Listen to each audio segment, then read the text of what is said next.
This is a tasty little raisin home remedy for constipation. All you need are black raisins, a little bit of salt, I recommend Himalayan salt, some ghee, and ground cumin.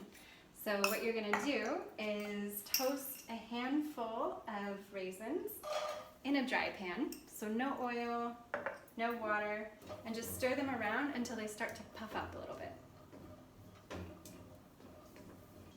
Once they start to smell nice and raisiny and they feel a little bit soft and they just puff a little bit, then you can turn off the heat and add a few drops of ghee, not too much, just a few drops.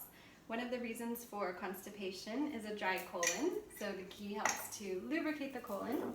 You're gonna add a little teeny tiny bit of salt and a little teeny tiny bit of cumin. Raisins are excellent for constipation, but it gets super boring to just eat raisins all the time, and they're not that tasty alone.